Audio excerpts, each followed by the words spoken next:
Hi. Thank you so much for attending this session. Uh, so let's start. Let's see if some people is motivated by the topic. I hope so.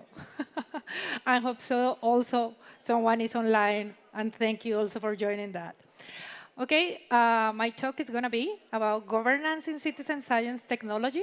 And as I said, it's an ongoing journey. It's part of our research. And also, I am here as a practitioner and as a researcher on the topic. My name is Karen Soacha. I work in the Institute of Marine Sciences, but I am like holding different teachers today. And for me, it's important sharing why. My first teacher is I work in a citizen observatory. It means in a citizen science technology itself, part of the team managing and supporting this platform. And I will go later a little bit about what does it mean.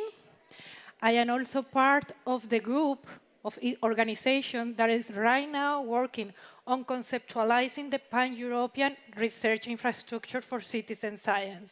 We are a group of 13 organizations working together during 3 years to think what could be the research infrastructure for citizen science in Europe.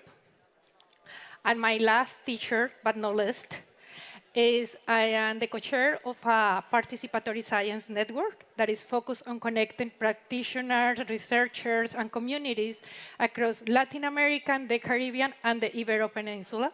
I am originally from Colombia. Then those are like the 3 teachers that I am connecting right now in my talk and from where this research that I am sharing with you today is coming from. So those are 3 messages that I will try to explain throughout my research. And those are like the 3 takeaways that I want to share with you today. Is the governance of citizen technologies, especially participatory platforms, as we call, must be transparent. I think that I have been listening to this message since yesterday and today, especially in the plenary talk. Citizen observatories play a critical role in contribution of data, especially in the fields of environmental, biodiversity, health. And that need implies to have governance models that respond to this participatory nature. And third, documenting the governance models and also the principles that those platforms are having are fundamental, but the truth is we are still ongoing. It's a task still under development, and you will see today that we are like in initial steps on that regard within the field. Then first, let's start with what is a citizen observatory? Is someone familiar with this term here? No? No one? Okay. I will be using during my talk the term citizen observatory or citizen science platform, like in the same way. That's why I want to clarify at the beginning. When I say citizen science platform, all those technologies, web or mobiles or other kind of technologies, including like a do-it-yourself devices that support the collection of data, the creating of community in citizen science. But every time that I talk, familiar with the term citizen science?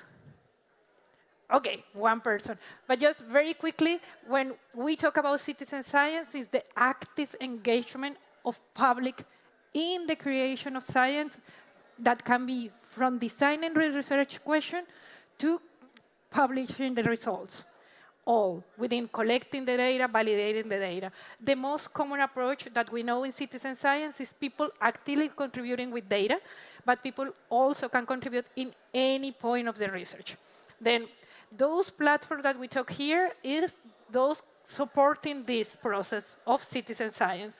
And there are many kind of platforms out there.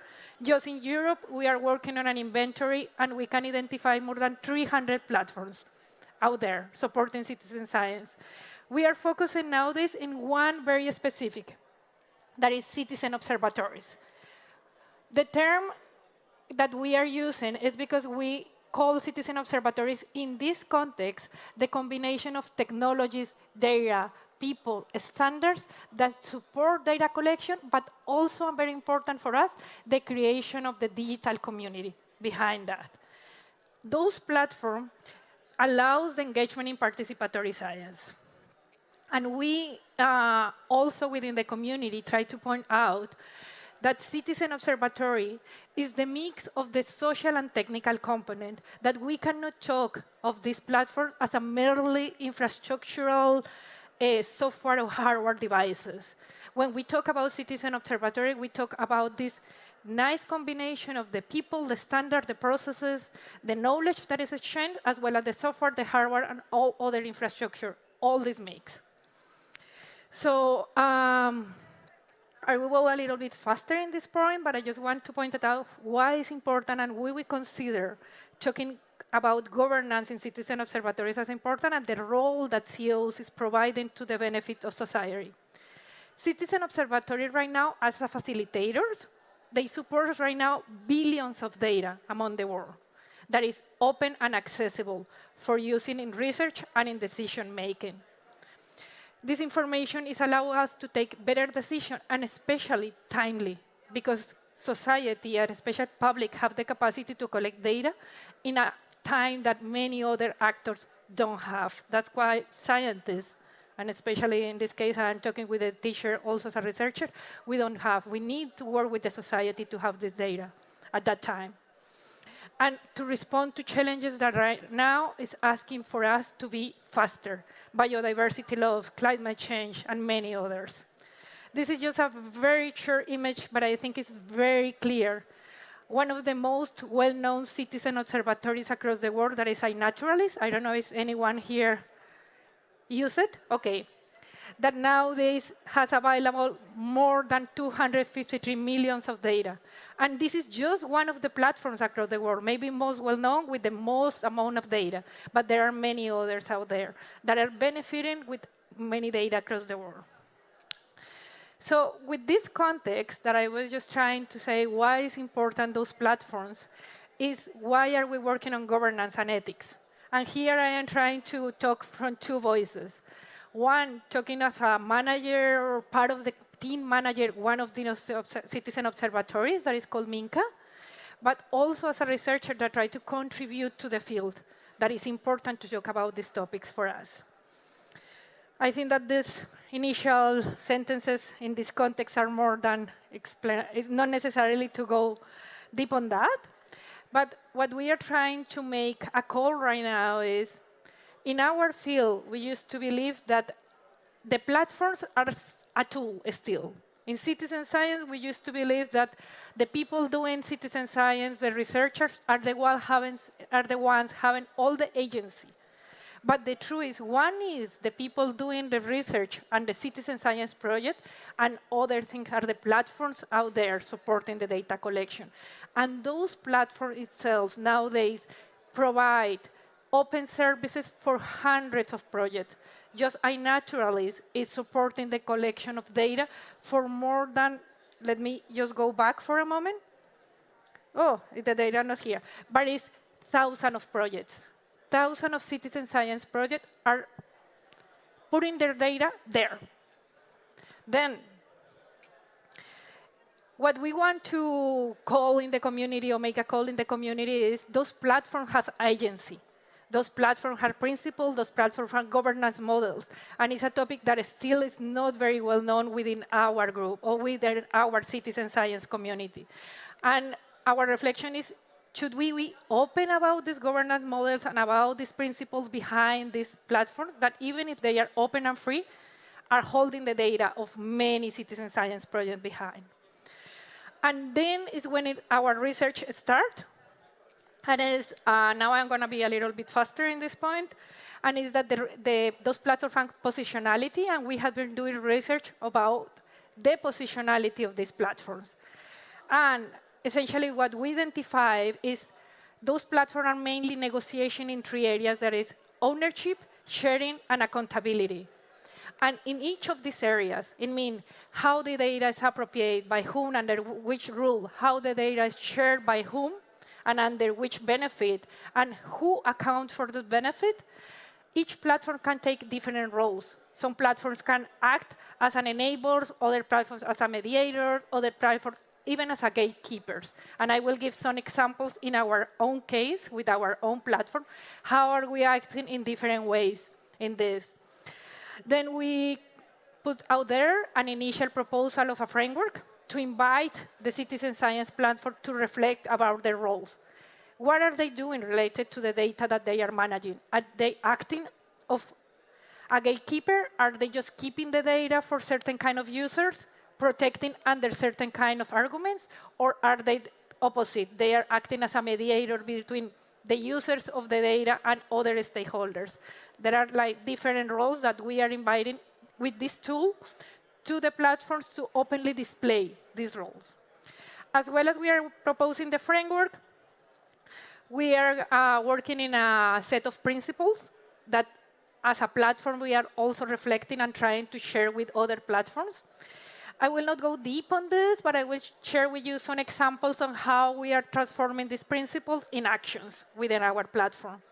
This is an open document and living document that is already available in Zenodo and that we are taking in different spaces for feedback and working with other users, managers of platform, other stakeholders.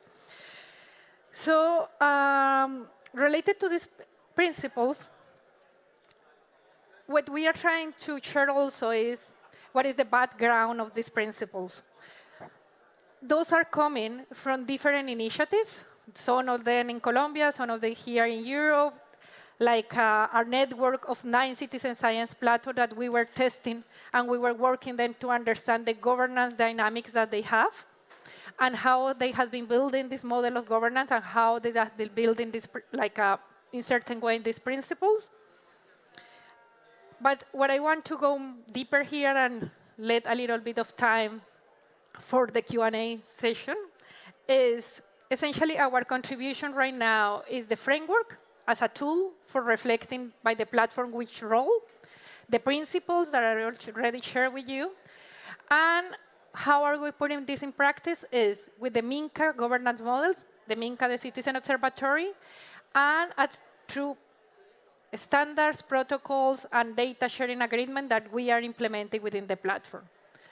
The first is the MINCA governance models.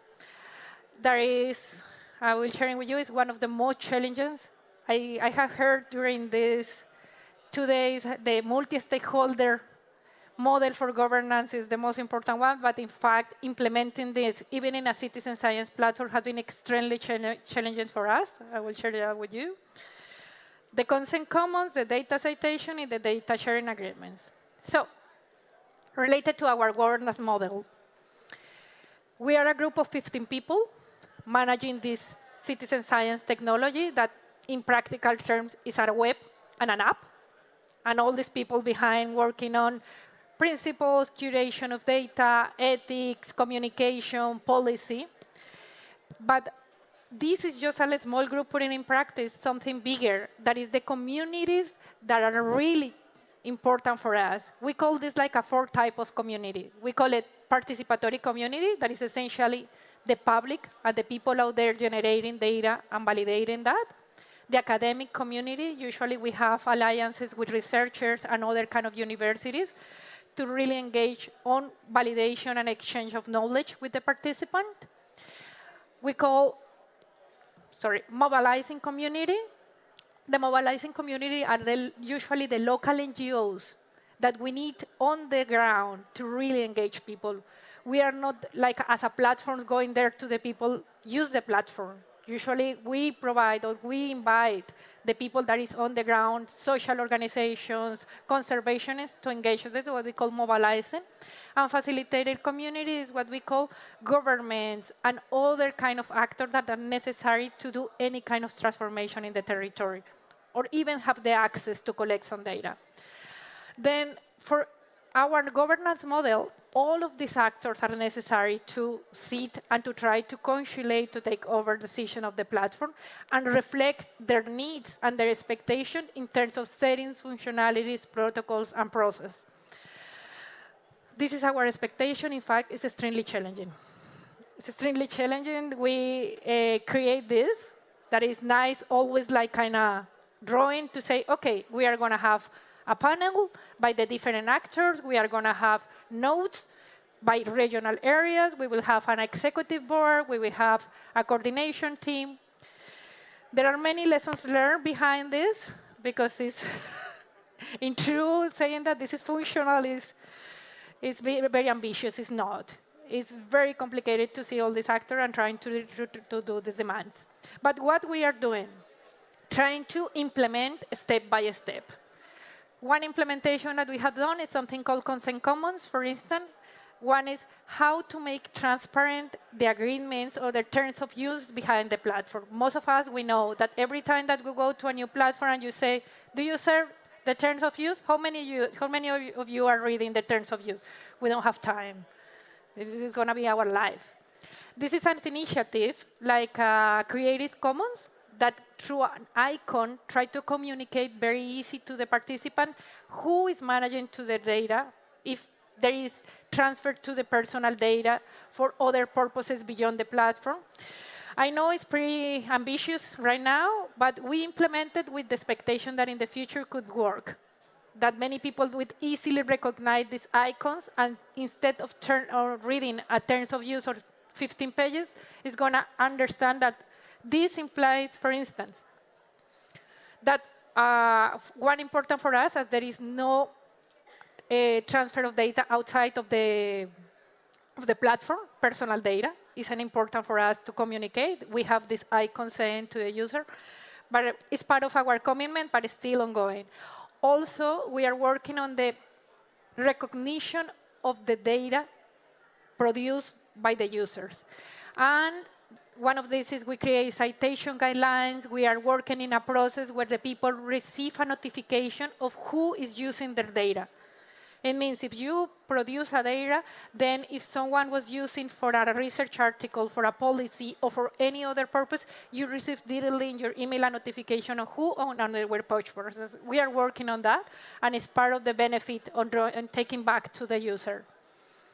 And maybe one last, but a little bit, I can say polemic in some point of view, is the idea of the data as a commons.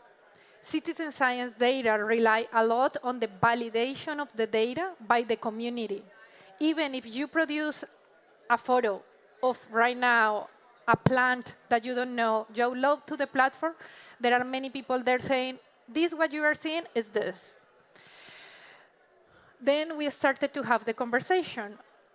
Now the photo that you didn't know what it is and has been identified by 3 or 4 people with knowledge on that is only your photo, and now that have added value is by the community and not just only you. That's why we create a data sharing agreement, and it's part that we are saying to our community, we respect your rights, but once the data is in our platform and is validated, it's started to think of data as a commons. And this is have many implications, but also we think it's part of the discussion nowadays about this digital safe data and what is a data as a commons. What tensions are we challenging? Are we facing? Many human, procedural, technology. I have been talking about that throughout my days, and I want to keep with my 2 minutes for the questions. Sorry, because I was taking longer. And actions that we are invited to take is, as platforms, we need to communicate clearly our governance models and principles. People need to understand, and decision makers and funders need to ask for that by the platforms. And it's necessary to engage and keep growing in this field to really, because citizen science, even if it's bringing a lot of data for many, we are not really working. It's like there is not a lot of development in terms of governance and principles. Thank you so much.